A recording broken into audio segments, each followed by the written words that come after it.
Expecting perfection, inviting excuses, and harboring self-doubt are all distractions that can keep you from staying on track during weight loss. Though these challenges can be discouraging, don't let them or your goals stop you from living your life.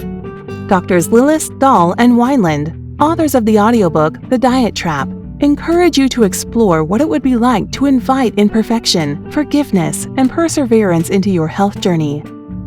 Hi, welcome to Your Great Journey. We offer brief tips, techniques, and insights to help you move in positive directions and master big change. For more information, please visit yourgreatjourney.com. Your Great Journey is brought to you by audiobook publisher Wetware Media. Wetware Media publishes a wide variety of personal transformation audiobooks available from any major online audiobook retailer. For more information, please visit wetwaremedia.com. That's wetwaremedia.com. Today, we have a helpful excerpt from the audiobook The Diet Trap. Feed your psychological needs and end the weight loss struggle using acceptance and commitment therapy. When weight loss difficulties, fad diets, and obstacle after obstacle make it difficult to stay motivated, the acceptance and commitment therapy detailed in this audiobook is sure to help you get back on track. With a focus on self-love and emotional health, these strategies are proven to encourage positive results and a new confidence in your health journey. In this episode, Drs. Lillis, Dahl, and Weineland help make staying on track during weight loss a little bit easier by sharing tips about common doubts and distractions. All's well that lives well. You've assuredly heard the phrase, all's well that ends well. Here's how that might be translated. As long as everything goes the way I want, I'm cool. I don't care how we got there. We invite you to take a different stance toward your life. How about all's well that lives well? Why lives well? Because that's the part you can control, what you do and how you live. From our perspective, if you act with willingness, if you invite the mischief makers of fear, anxiety, sadness, doubt, and judgment along on the journey and really do what matters to you, things won't always go well. What? That's right, we said things won't always go well. Sometimes everything will go wonderfully, and other times, life will feel like a disaster. Life is unpredictable, and you can't control what other people do. So what you're left with is how you want to be as a person in each and every moment of your life. You can be loving despite receiving anger back, because being loving is important to you. You can go to a party and connect with friends even if people make comments about you eating or not eating, because connecting is one of your values. You can be intimate even if your partner rejects you, because fostering intimacy is deeply important to you. You can go dancing even though your mind tells you how awful you look, because dancing is something you care about doing. No matter what the outcome, there's vitality in living your values. You stay true to yourself and grow even as you're deeply challenged. From now on, direct your focus to what you're doing rather than what's happening to you. Give yourself credit for what you can control, your behavior.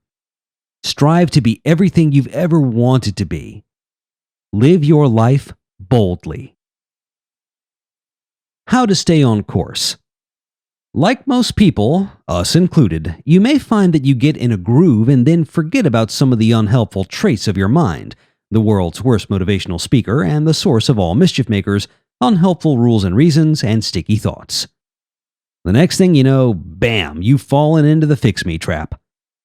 In the sections that follow, we offer several helpful tips that can help you stay the course or navigate back to your intended path when your mind has led you off course. Pounds versus living. We want to share a secret with you. Healthy living often actually does feel good. It can also lead to at least temporary improvements in self-confidence. This is fine. After all, feeling good, well, feels good. There's nothing wrong with that, but sometimes your mind may take over and start telling you, I feel good. My thoughts are good. I must be fixed. The Fix Me agenda really works. As we've emphasized, a vital life includes a wide range of thoughts and feelings. When those are mostly good, it's fine to enjoy the experience. But be careful not to confuse feeling good with living well. The number one place we see this show up with clients is with the scale. When you're losing weight, the scale can be a constant source of validation. The pounds keep going down, and you keep feeling better. It can be easy to forget that this is about compassionate, healthy living.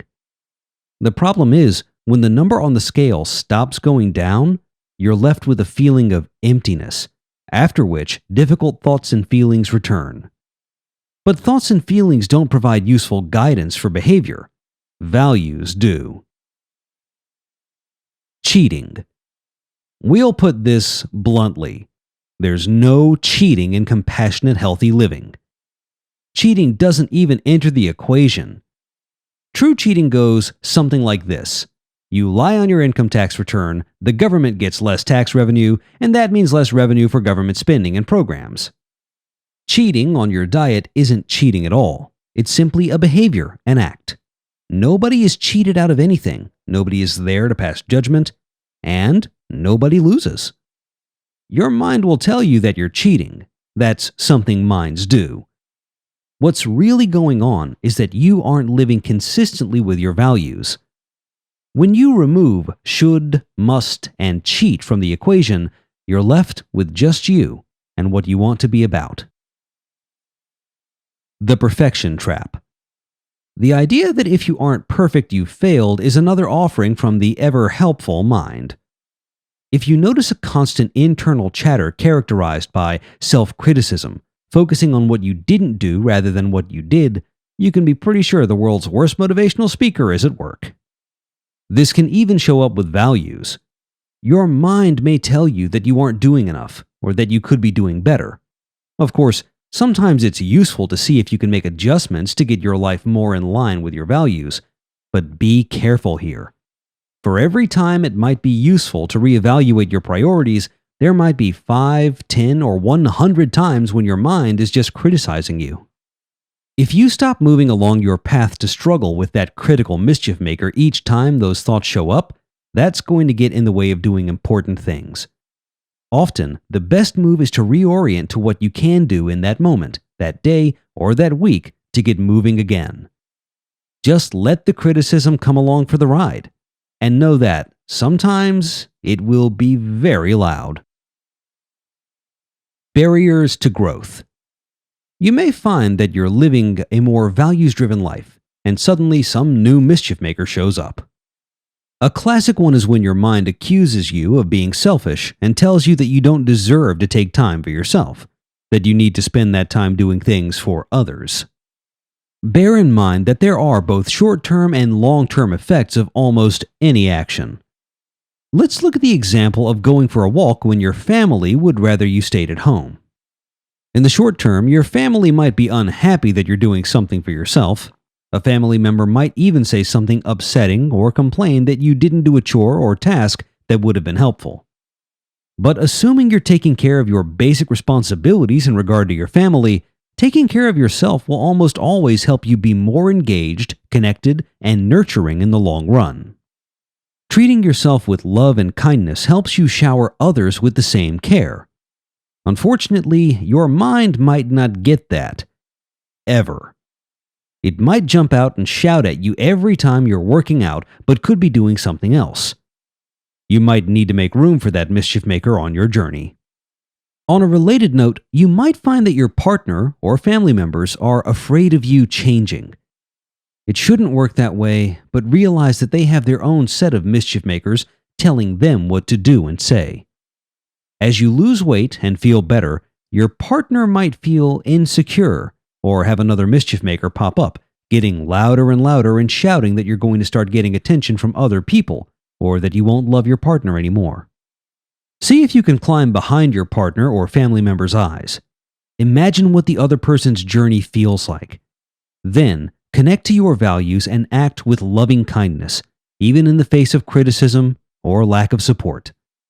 you can still be the person you want to be. Act with willingness, be compassionate, and live in alignment with your relationship values. Most often, others will eventually come around after you reassure them through your actions. Letting go of explanations. People are always explaining themselves. Whether these explanations are true or false seldom interests us.